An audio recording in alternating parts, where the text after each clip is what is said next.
هو فعلا قمة المناخ ما حققتش الأهداف المرجوة منها ونجحت الغلوشة عليها؟ ده السؤال اللي هنجاوب عليه. الإجابة بالأدلة والأرقام لا، نجحت، وده لأكتر من سبب. أول سبب منهم لأن مصر كانت عايزة تقول للمجتمع الدولي كله من خلال المؤتمر إنها تقدر تستضيف العالم كله، وده حرفيا اللي حصل. وكان تنظيم محترم، مفيش أي دولة اشتكت من أي خدمات. سيبك من نكتة لقينا سندوتش في وسط الأكل فاضي، أو لقينا المية مش ساقعة، ده كله كلام فاضي ما يتردش عليه. الكلام ده يتعمل بيه شو إعلامي، لكن ملوش أي أساس من الصحة. لكن أول الأهداف كده اتحقق. وإيه كمان، خليني أقول لك، مصر كانت عايزة تعمل اتفاقيات لتمويلات موثرة واستثمارات خضراء صديقة للبيئة، إلى مشاريع الكهرباء والغاز اللي مصر حققتها في الفترة الأخيرة، وده اتحقق من خلال اتفاقيات ب 15 مليار دولار. وده لحد دلوقتي بس، يعني لحد اللحظة اللي أنا بكلمك فيها، لكن لسه اللي جاي أكيد يكون أكتر من كده.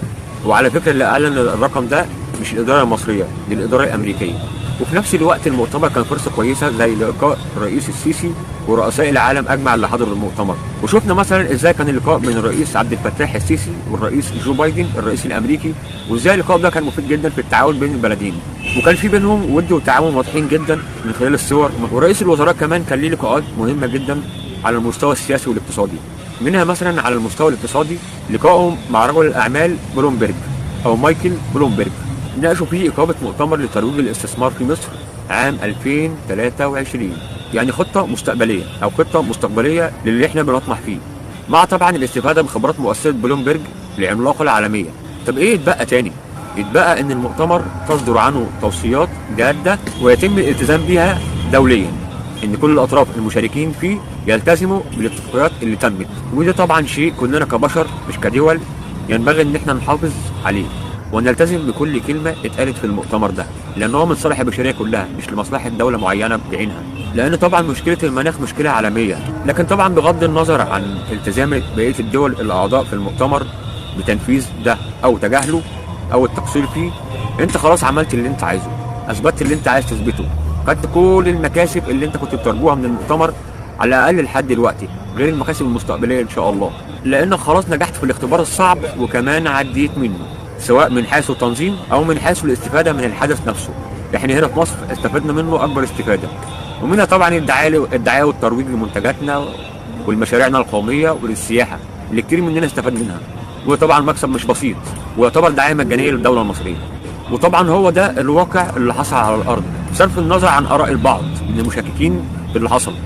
طبعا بعد النجاحات دي كلها للدولة المصرية وللقيادة المصرية، في ناس لحد دلوقتي بتشكك في الكلام ده، وبتشكك في الواقع اللي كلنا شايفينه، اللي كلنا لامسينه، اللي كلنا حاسين بيه، اللي العالم كله شايفه وبيشهد لك بالتفوق والنجاح سياسيا واقتصاديا. وبرضه على المستوى الشعبي، يعني شعب مصر اثبت بجدارة انه يتقال عليه انه شعب مصر، شعب مصر الاصيل اللي وقف جنب بلده بدمه وبروحه وبوقته وبتعبه. ربنا يحفظ مصر. خليني بقى اقول لك اهل الشر بيقولوا ايه عشان نبقى غطينا كل جوانب المؤتمر واللي اتقال حواليه من تشكيك. اسمح لي اقول لك ان المطارين بيقولوا حاجه تانية خالص غير اللي كلنا شايفينها. بيقولوا المؤتمر كان فاشل، بيقولوا كان معمول عشان خاطر المنظره، بيقولوا ان احنا مش هنستفاد منه باي حاجه خالص. طب هل ده كلام يعقل؟ يعني الاستثمارات اللي في مصر دي كلها اللي هتشغل شباب كتير، احنا عندنا نسبه بطاله مش عاليه قوي، بس برضو في لسه نسبه بطاله لحد دلوقتي.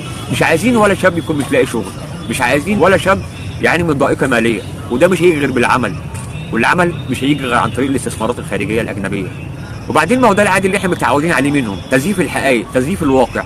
نفس المطارين دول يا صديقي اللي كانوا بيقولوا ثوره 11/11 لن تبقى ولا تذر، هتحرق الاخضر واليابس، بس سبحان ربنا العظيم ربك دايما بيريد لنا الخير، بيد الخير لمصر وشعبها واهلها الطيبين. وبعد ما قالوا ان ثوره 11/11 هتخرب الدنيا وهتقلب نظام الحكم، وبعد ما فشلت على الارض بسبب وعي الناس وان الناس مش عايزه تجد بلدها تاني وتضيع تعب سنين فاتت، رجعوا في كلامهم تاني وكالعاده قالوا لك احنا حذرنا الناس ان الثوره مش مترتب لها. ما انتوا قعدتوا 200 سنه قبل كده تقولوا هنعمل وهنسوي، ودعوات من بره خارجيه تبع لاجهزه مخابرات مش لجماعات، وده اللي الاحداث اكدته، وظهر كذبكم قدام العالم كله مش قدام مصر بس. لكن السؤال الاهم اللي انا نوهت عنه في حلقه 11/11 خراب مصر، كان في سؤال جوهري في الحلقه دي مش عارف انتوا فاكرينه ولا لا، وهو هل هتنجح مصر في الوساطه بين اوكرانيا وروسيا؟ والنهارده هنجاوب على السؤال اللي طال انتظاره، وهو السؤال ده من يجي شهر تقريبا الاستاذ ياسر يونس طرحوا هل هتنجح مصر في الوساطة بين أوكرانيا وروسيا؟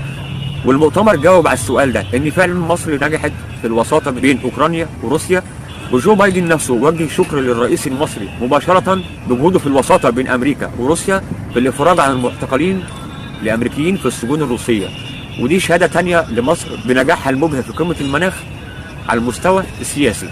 وبالفعل مصر نجحت في كده. بس السؤال الأهم، هل مصر هتقدر تنجح انها تخلص الوضع المأساوي ده اللي العالم كله بيعاني منه اقتصاديا بانهاء الحرب الروسية الأوكرانية؟ كلنا بنأمل كده، لأن محدش عايز الخراب للعالم. العالم لو نجي كلنا هنعيش بسلام. وهنا السؤال يا صديقي ليك انت كمصري كعربي، بعد كل اللي حصل ده حضرتك شايف ان مصر بقت دولة عظمى ولا لسه عندك شك في كده؟ لو شايف ان مصر بقت دولة عظمى انزل في التعليقات بتحيا مصر.